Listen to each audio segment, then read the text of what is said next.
Bismillahirrahmanirrahim. Assalamualaikum warahmatullahi wabarakatuh. Perkenalkan, nama saya Muhammad Fadila Akbar dari Fakultas Pendidikan Bahasa Inggris, kelas A2 tahun 2024. Nomor induk mahasiswa saya adalah 24220094. Pada kali ini saya akan mengerjakan tugas akhir semester dari mata kuliah Pendidikan Kewarganegaraan yang ditugaskan oleh Pak Acep Haryudin MPD. Baik, sekarang saya sedang bersama narasumber. Beliau adalah seorang guru di sekolah dasar yang mengajar agama. Boleh diperkenalkan, Ibu? Baiklah, Bismillahirrahmanirrahim. Assalamualaikum warahmatullahi wabarakatuh.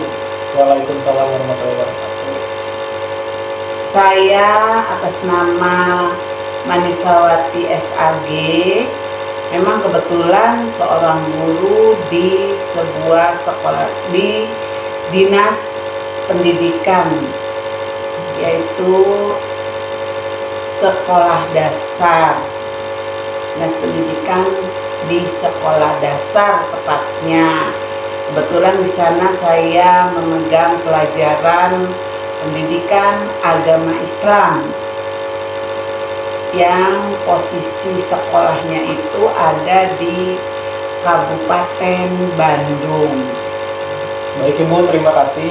Jadi saya tuh di sini punya beberapa pertanyaan untuk Ibu. Boleh dijawab, Ibu ya? Ya, kalau bisa dijawab, Ibu dijawab. Nah, bagaimana sih pandangan Ibu tentang kondisi masyarakat di lingkungan ini? Sekarang tuh kayak gimana kondisi masyarakat saat ini? Maksudnya kondisinya dalam bidang apa ya? Pendidikan, khususnya dalam bidang pendidikan begitu? Ya, karena Ibu di sini konteksnya guru, ya nggak apa-apa, soal pendidikan saja. Di daerah tempat saya tinggal, atau di kondisi anak-anak di tempat saya mengajar? Kondisi anak-anak di tempat Ibu ngajar aja deh. Kalau kondisi anak-anak di tempat saya mengajar, khususnya untuk pendidikan agama Islam, itu kemarin nilainya alhamdulillah bagus, hampir rata-rata B.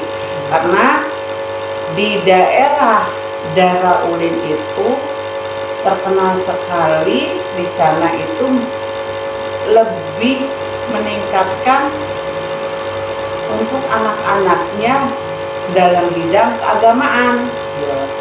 Karena dalam satu hari itu, kalau mau tahu, ngaji itu dari ngaji subuh, pulang jam 6:30, langsung sekolah, pulang sekolah jam 12, berangkat lagi jam 12:30 ngaji, pulang lagi jam 3:30, beres asar pulang, habis maghrib ngaji lagi.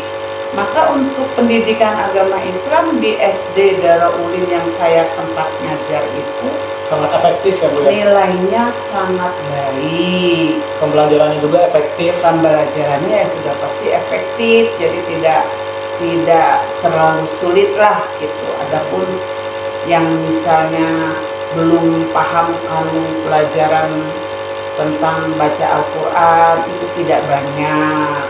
Walaupun di sekolah dasar rata-rata sudah bisa baca huruf hijaiyah. Baik, Ibu, terima kasih atas jawabannya. Jadi alhamdulillah, Bu ya, hasilnya sudah bagus, pembelajaran juga efektif. Pembelajarannya memang efisien lah, tidak terlalu sulit. Sudah. Kita langsung lanjut saja ke pertanyaan selanjutnya, Bu ya. Iya, siap. Apakah menurut Ibu warga di sini cukup aktif dalam kegiatan sosial atau politik seperti pemilu atau musyawarah warga atau musyawarah warga? Khususnya di tempat tinggal yang Ibu tempati, di mana Ibu tinggal ya. Di tempat yang di mana Ibu tinggal ya sudah pasti atau yang namanya pemilu itu sudah memang wajib menjalankan ikut program pemerintah, namanya. Nah, terus untuk untuk musyawarah ya memang selalu dipakai karena itu adalah jalan untuk mencari mufakat kan dengan bermusyawarah. Kalau misalnya rapat-rapat itu harus pakai musyawarah, masih dipakai itu. Nah, kira-kira apa sih masalah terbesar yang menurut Ibu berkaitan dengan nilai-nilai kewarganegaraan di lingkungan ini? Misalnya intoleransi, hoax, apatisme, tidak taat aturan. Nah, bagi Ibu tuh apa yang masalah terbesar yang sering terjadi saat ini tuh? Yang masih sering terjadi?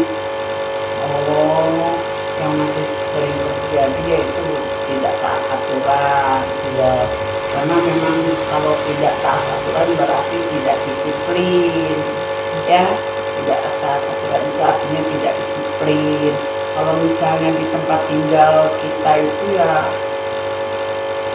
peraturan-peraturan yang sederhana sih ada yang diterapkan oleh ketua RT, peraturan di tempat kita tinggal itu ada misalnya buang sampah tidak sembarangan, itu kan peraturan.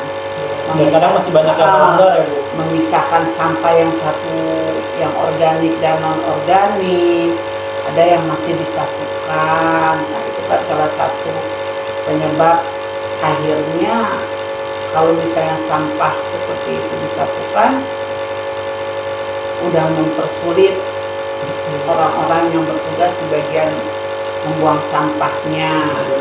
Kadang tuh banyak yang menyepelekan aturan-aturan kecil, padahal itu sangat yang misalnya kita tidak lakukan itu akan kita sendiri yang kenanya. Iya. Contohnya seperti taat lalu lintas, aturan lalu lintas. Kadang suka banyak yang tidak memakai helm, yang bonceng tiga. Nah, itu tuh padahal kerugiannya ke diri kita sendiri jikalau kita melanggarnya. Baik Ibu, nah apakah masyarakat di sini memahami hak dan kewajibannya sebagai warga negara? Bisakah Bapak Ibu berikan contohnya? Iya, masyarakat di tempat saya tinggal ya, masyarakat yang dimana saya tinggal, hampir semuanya mengerti dengan kewajiban. Di antaranya yang kecil aja, bayar listrik, itu kan kewajiban membayar listrik gitu. Terus hak mereka yang mendapat penerangan, mendapat pelayanan yang baik, itu kan sudah menjadi kewajiban peraturan, ya. Peraturan yang wajib dilaksanakan. Haknya ya memang pasti ada haknya, misalnya mendapat pelayanan yang baik, mendapatkan air yang bersih gitu. Nah, menurut Ibu nih, apa sih dampak dari permasalahan tersebut terhadap kehidupan masyarakat sehari-hari? Dampak dari ketidakdisiplinan itu. Nah, ya kalau misalnya tidak disiplin ya akhirnya ya terjadilah salah paham. Nah, akhirnya terjadilah ketidakrukunan antara pihak pemerintah dengan masyarakatnya. Itu sudah mengurangi, istilahnya mengganggu stabilitas bangsa gitu ya. Dalam bernegara kan tidak boleh, dalam bernegara mah harus melaksanakan kewajiban dan mendapatkan haknya. Jadi pemerintah juga jangan menuntut warganya untuk wajib saja melaksanakan kewajiban tapi tidak memperhatikan hak-hak warga. Nah, tapi alhamdulillah yang selama ini di tempat tinggal Ibu mah alhamdulillah semua kewajiban terlaksanakan dan hak-hak kami juga dipenuhi. Jadi kondisinya tidak terjadi salah paham atau keributan ya begitu. Nah, bagaimana sih respon Ibu atau sikap warga dari pihak berwenang terhadap masalah tersebut? respon saya mah kalau misalnya ke orang-orang yang tidak melaksanakan kewajiban hanya menuntut haknya, tidak setuju, karena itu memang salah gitu ya. Jadi saya mah tidak setuju dengan orang-orang yang hanya menuntut haknya tapi tidak melaksanakan kewajibannya sebagai warga negara. Baik Ibu, terima kasih. Nah, apakah yang sebaiknya dilakukan untuk mengatasi masalah tersebut? Sebaiknya dilakukan untuk mengatasi Masalah tersebut, memberikan penyuluhan kepada warga. Nah, ya itu sangat efektif, betul Ibu. Memberikan pelatihan, istilahnya memberikan pendidikan yang sederhana atau workshop gitu, agar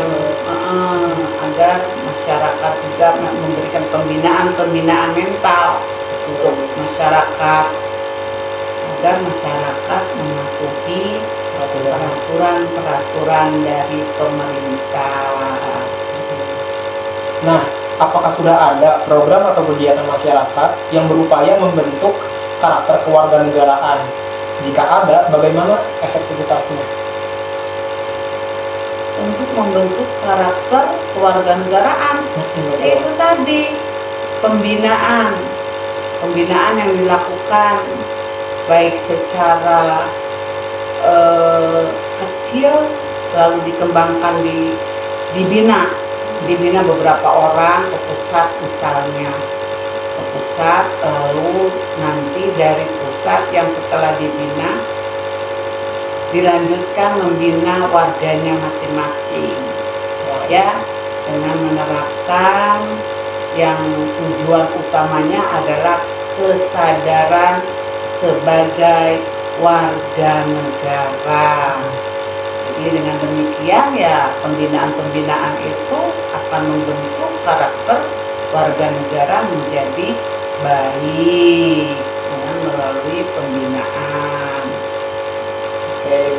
Nah, apa sih harapan Ibu terhadap generasi muda terkait kewarganegaraan ini? Sangat besar sekali, khususnya dalam Ibu memberikan pembelajaran pendidikan agama. Ibu berharap anak-anak Indonesia itu nantinya akan menjadi tumbuh anak-anak yang Hebat. berdasarkan agama, sehingga menjadi anak-anak yang punya tanggung jawab, bukan hanya karena duniawi, tapi tanggung jawabnya karena Allah Ta'ala. Jadi anak-anak yang memang diberikan pendidikan agama yang dasarnya agamanya bagus, insya Allah dia akan bertanggung jawab dengan apa yang ditugaskan kepada anak-anak muda tersebut ya. Jadi Ibu Mas sebagai guru agama berharap di Indonesia khususnya, jadi sedini mungkin anak-anak itu dikenalkan dengan dasar bimbingan agama, khususnya untuk agama Islam misalnya. Kita kudu benar-benar. Jadi kalau dari kecil sudah mendapat bimbingan agama, insya Allah akhlaknya akan menjadi akhlak yang karimah. Baik Ibu, terima kasih atas jawaban dan juga respon yang telah Ibu berikan kepada saya di sini dan juga kami di sini. Semoga apa yang kita harapkan akan realisasikan.